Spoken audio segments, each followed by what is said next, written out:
Fictional characters. We all love them, right? Whether they be live action or animated, I'm willing to bet we've all had our heartstrings pulled by them one way or another. But what about being inspired by said fictional character to commit a gruesome crime such as murder? That is what today's video is dedicated to. Murderers who blamed fictional characters. Hey guys, welcome back to another video. My name is Tuv, and I don't know about where you guys live, but over here in LA, it is extremely hot. So that's why your boy can't wear long sleeves for maybe the entirety of summer. And I thought I was still gonna look like an investigator, but I think I look lame. Just with a short sleeve and the suspenders. Yeah, this is, I look like I'm cosplaying a nerd or something. But, let me know what you guys think. Do I look lame? Do I look cool? And if you're not subscribed yet, don't even worry about that. I will earn your subscription by the end of this video. But yeah, with that being said, let's get right into the topic. Mark Twitchell, the Canadian who wanted to be Dexter.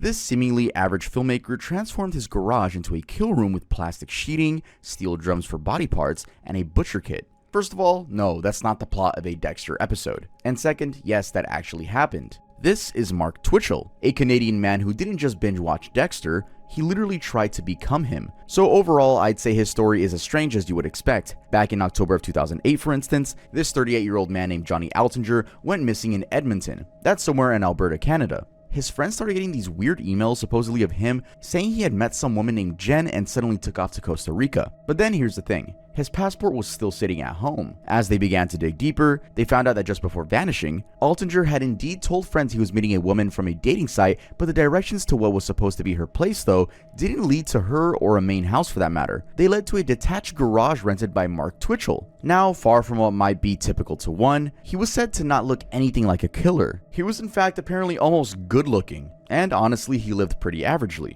Just a normal 29-year-old dad with a wife and little daughter, making indie films and trying to break into the industry. That's what made everything that followed so disturbing. I mean, this dude was so obsessed with Dexter Morgan that he literally changed his profile picture to Michael C. Hall, the actor who played Dexter. Although he kind of left trails everywhere and that's how he'd get caught. For example, he chat online with this woman, Renee Waring, about hypothetical murder scenarios, and one time, he straight up told her, "You do it like Dexter because Dexter shows you how to do it all the time." Then, as police went through his stuff, they found this deleted file on his computer called SK Confessions. SK, you know, serial killer. And it literally began with, "This is a story of my progression into becoming a serial killer." But that's not the only thing they found there. The amount of evidence was actually insane. Blood spatter all over the walls. They even found a fragment of a human tooth in there. Also, pretty weirdly, for almost 2 years, Twitchell wouldn't say where he put Altinger's body. That was until finally, in 2010, when he led cops to a sewer just a block from his parents' house. By this point, there was no escape. Although he tried this bizarre defense, arguing that all of this had been for artistic gains, some project he called multi-angle psychosis layering entertainment. He actually claimed Altinger attacked him first, but of course nobody was buying that.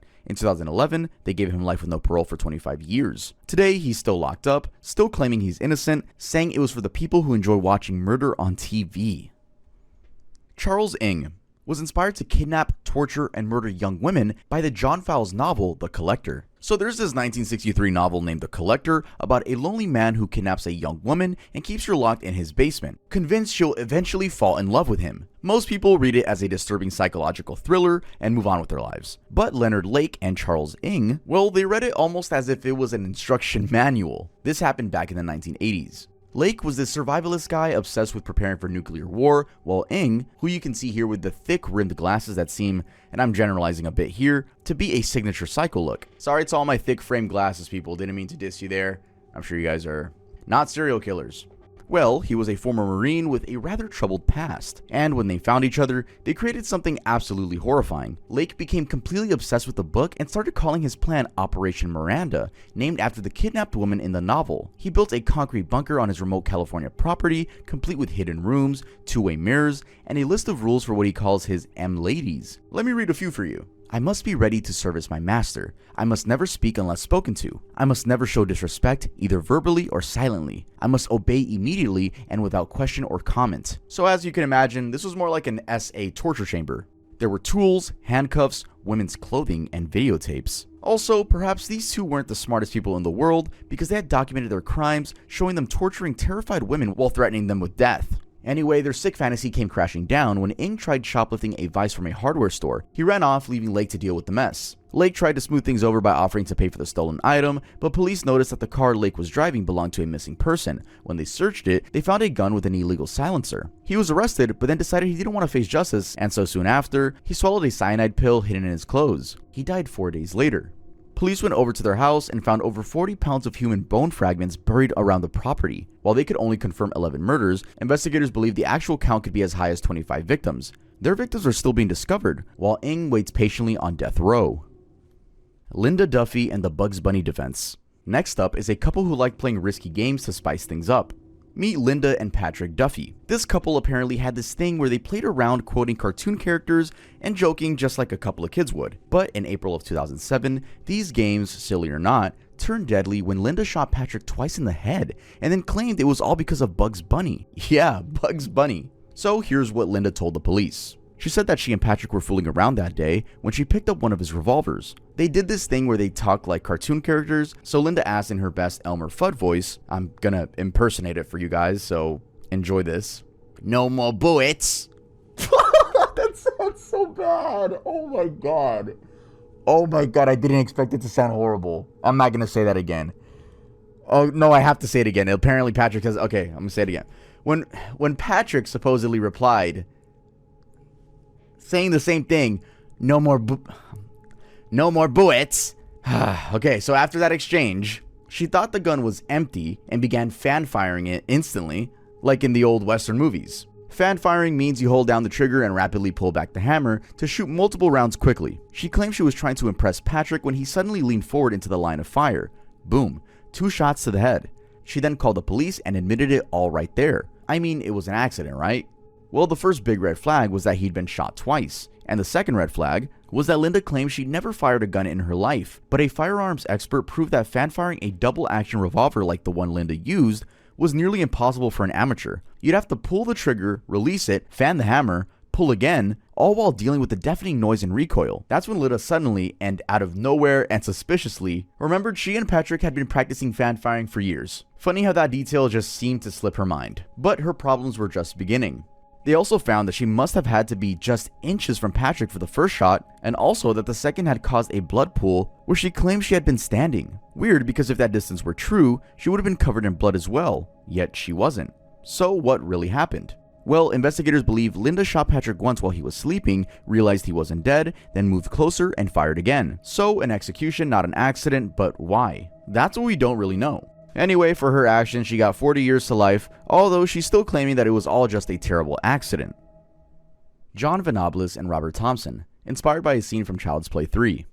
In February of 1993, these two 10-year-old boys named John Venables and Robert Thompson were supposed to be in school, but they weren't. Instead, they were hanging around a shopping center in Bootleigh, England, shoplifting candy and basically looking for trouble, which they did find. By the end of that day, they had apparently found the way to do one of the most horrible things. It all started casually with them watching families with young children all day, sort of like they were browsing at a store. And mind you, by this point, they had already nicked sweets, batteries, a troll doll, and weirdly enough, a can of blue paint. At 3:42 p.m., they spotted 2-year-old James Bulger with his mom in a butcher shop. They marked him and hovered around. The second she let go of his hand to pay, they walked right up, took James, and led him away. CCTV footage actually captured the exact moment they left the shopping center with him, and you probably may want to brace for this next part. The boys apparently dragged James for over 2 miles through Liverpool. They ended up at this railway line near Walton Park Cemetery, and that's where things got really, really bad. They tortured him for hours. They threw that blue paint right into his eyes, kicked him, stomped on him, and started chucking bricks at his head. They even stuffed batteries into his mouth and dropped a 22-pound piece of metal on him. James had 42 separate injuries when it was all over.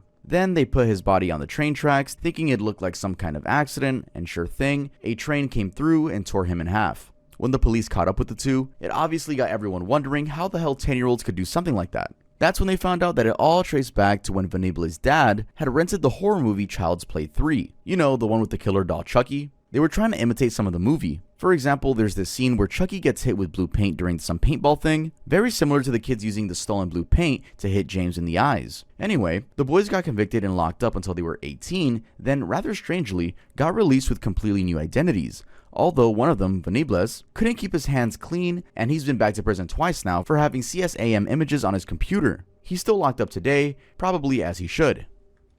Gabriel Hikari Yad-Elohim and Ichigo Kurosaki from Bleach.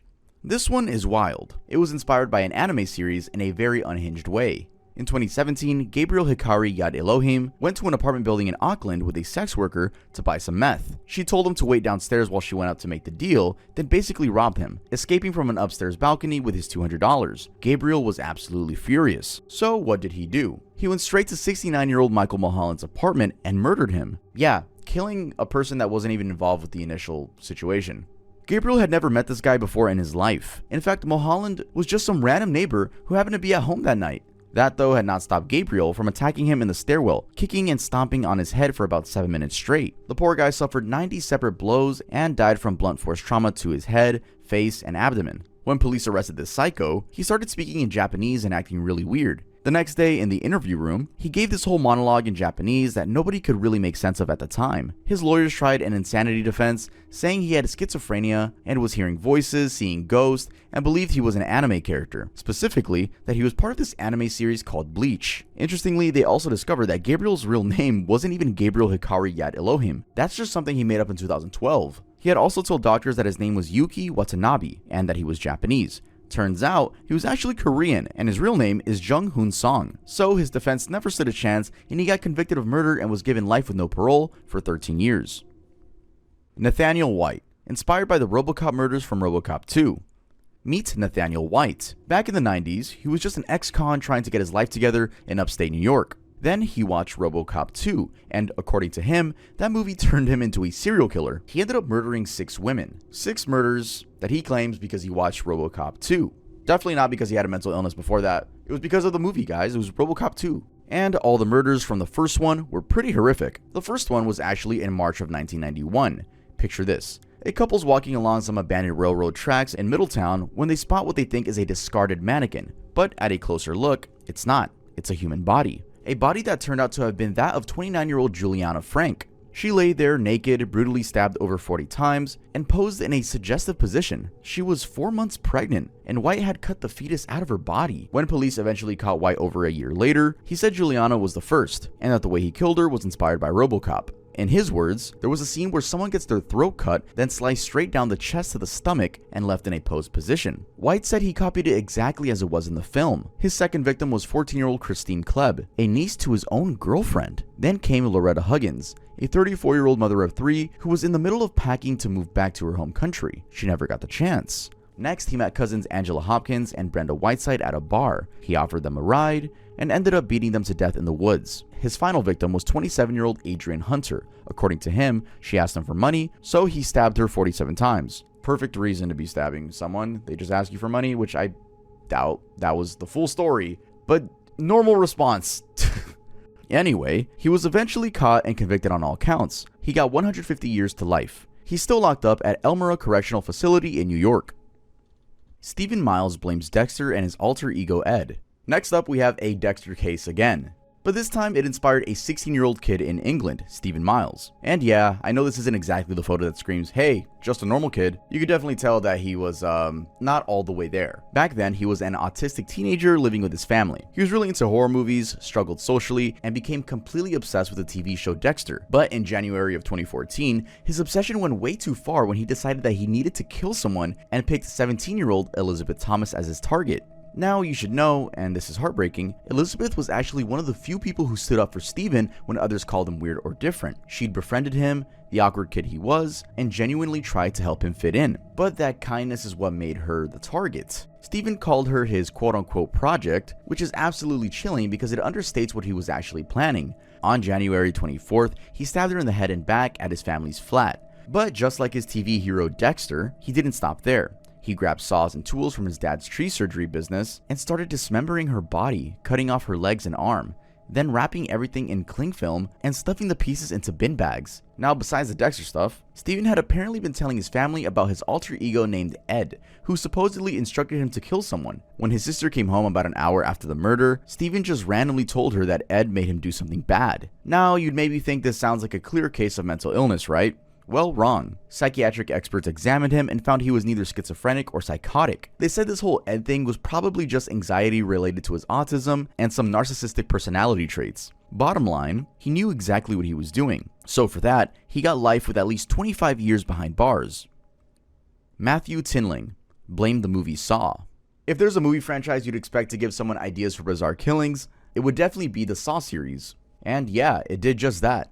Matthew Tinling, who tortured and murdered his roommate by copying a scene straight from Saw 6. Matthew was living in a homeless shelter in London with 45-year-old Richard Hamilton, a former soldier who was reliant on disability payments. Both of these guys were using drugs, but Richard had something Matthew really wanted: money. Richard was getting about £300 every 2 weeks in disability benefits, which made him pretty much the richest guy around the place. In March of 2012, Matthew needed cash for crack cocaine, and he figured Richard was gonna have to provide it whether he wanted to or not. So he broke into Richard's room and started torturing the poor guy, trying to get his bank pin. And how was he torturing him, you may ask? Well, Matt had been watching Saw 6 on DVD, and there's this scene where the villain Jigsaw tries to cut through someone's spinal cord. So after stabbing Richard 17 times all over his head, neck, and legs, he decided he was going to recreate what he'd seen on TV. He went after Richard's spinal cord specifically, trying to slice right through it to paralyze him and kill him. The whole thing was just brutal and supposedly went on forever. Matthew eventually got what he was after and headed straight to a cash machine to grab £240 for drugs. When police showed up, among other things, what they found among his belongings was that Saw 6 DVD. He got arrested and eventually convicted. Interestingly, in prison he kept attacking people, so they kept adding more time to his sentence. He can't even ask for parole until 2062, which means he'll probably be in his 70s before he has any shot at getting out. Daniel Gonzalez blamed Freddy Krueger. This one is about a guy who wanted to become a famous serial killer so badly that he decided to copy Freddy Krueger, just maybe without the scars on the face. His name was Daniel Gonzalez. He was 24, unemployed, and basically just sat around all day playing video games and binge watching horror movies. His mom had been trying to get him mental health help for years, even writing to her MP asking if her son literally had to commit murder to get some assistance. Turns out she got her answer the hard way.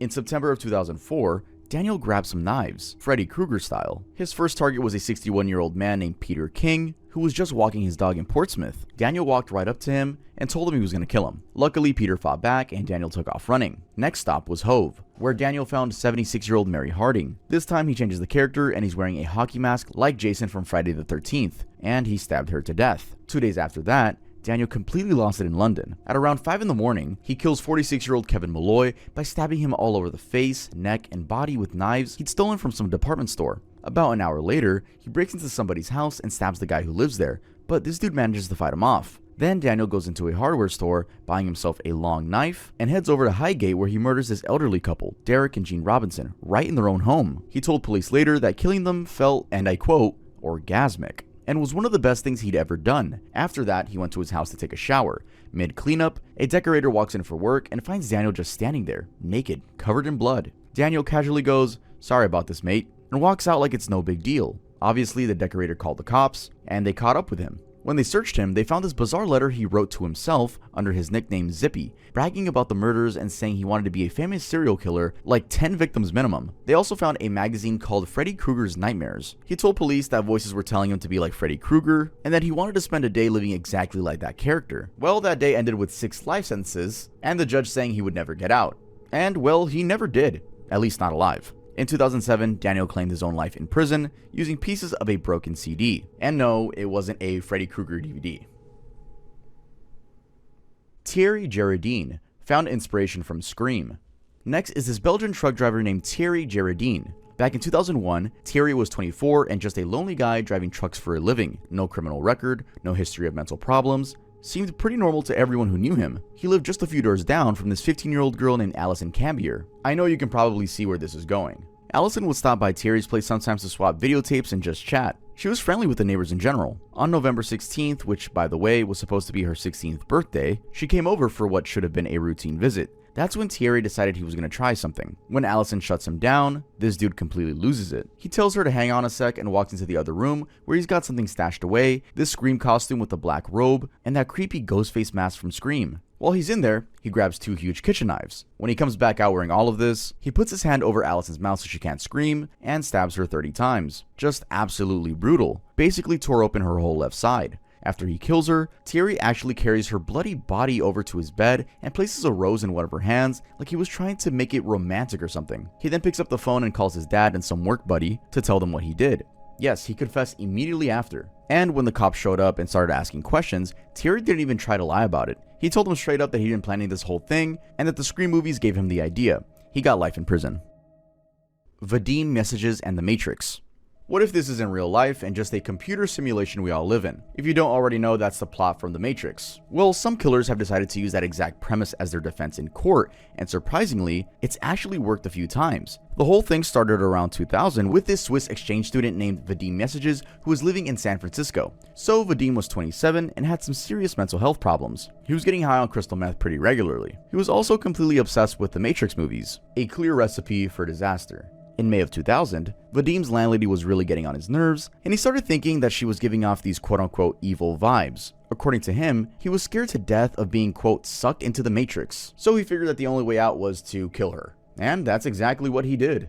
He shot her, then literally skinned and chopped up her body before tossing her torso in some dumpster at Golden Gate Park. When cops grabbed him, he just told them straight up he did it because of the Matrix. And it worked because a judge bought into his insanity plea, and the case never even made it to trial. But he wasn't the only one to pull off such a thing. 2 years later, there's this bartender named Tonda Lynn Ansley in Hamilton, Ohio, who walked up to her landlady. Coincidental that it was also a landlord. So anyway, she finds her on the street and shoots her 3 times in the head. Tonda claimed her landlady and 3 other people, including her own husband, were messing with her mind and making her have these dreams that weren't actually dreams. It was the Matrix. She thought killing the woman was totally fine because it wasn't happening in the real world. Her insanity thing worked too. It got to a point where it seemed like an easy way out for anyone really. For instance, Joshua Cook in Virginia, a 19-year-old who was absolutely nuts about the Matrix. He had the poster hanging on his wall. He dressed up like Neo in this black coat and literally wore out his DVD from watching it over and over. In 2003, he grabs a shotgun that looks just like the one from the movie poster and kills his adoptive parents. Josh's lawyer tried saying he genuinely thought he was living inside the virtual reality of the Matrix when he did the murders. But the prosecution was like, what? Josh's 911 calls right after the shooting sounded pretty aware of what was real. He's talking about getting the death penalty, not saying anything about being stuck in some movie. Josh ended up pleading guilty and got 40 years. Turns out he actually had schizophrenia, and both of his real parents had paranoid schizophrenia as well. Anyway, this whole Matrix defense got so popular that Warner Brothers actually had to come out with a statement saying it was disturbing and irresponsible to connect their movies to real violence. John Hinckley and Taxi Driver. Now, before there was a Matrix defense or people blaming horror movies for their crimes, there was John Hinckley Jr. and Taxi Driver. This case basically started off the whole trend of killers using movies as their excuse in court. John Hinckley was this 25-year-old man from a rich family who just couldn't get his life together. He dropped out of college, went to LA trying to be some songwriter, and basically just wandered around the country feeling sorry for himself. Then, in 1976, he watched Taxi Driver, a movie about this lonely cab driver named Travis Bickle, who's completely cut off from society and decides he's gonna assassinate a presidential candidate to impress this woman who shot him down. And that actually pretty much sums up John Hinckley's life. But there's more, of course. The girl in question, for example, was none other than Jodie Foster. So to impress her, he starts dressing exactly like Travis Bickle, army jackets, combat boots, all of it. He's keeping a diary just like the character, and even drinking peach brandy because that's what Travis drinks in the film. But in real life, Jodie Foster goes off to Yale in 1980, and John literally packs up and moves to New Haven just to stalk her. He's sending her these love letters and poems, calling her all the time, leaving messages. This goes on for months, and since she's not giving him the attention he wants, John starts having these fantasies about hijacking planes or killing himself right in front of her. You know, just to get her attention.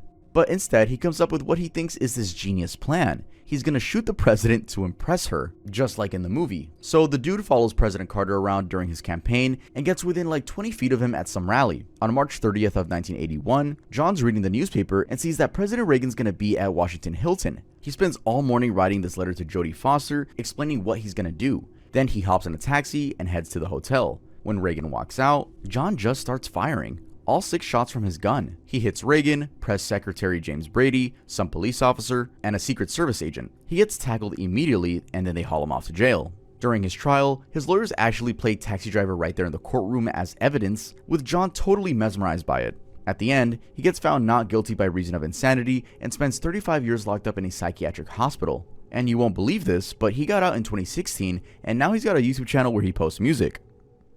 Alright guys, that's going to be it for this video. If you guys enjoyed it, make sure to leave a like. If you guys aren't subscribed, maybe I earned your subscription by the end of this video. And with that being said, I will see you guys next time I upload.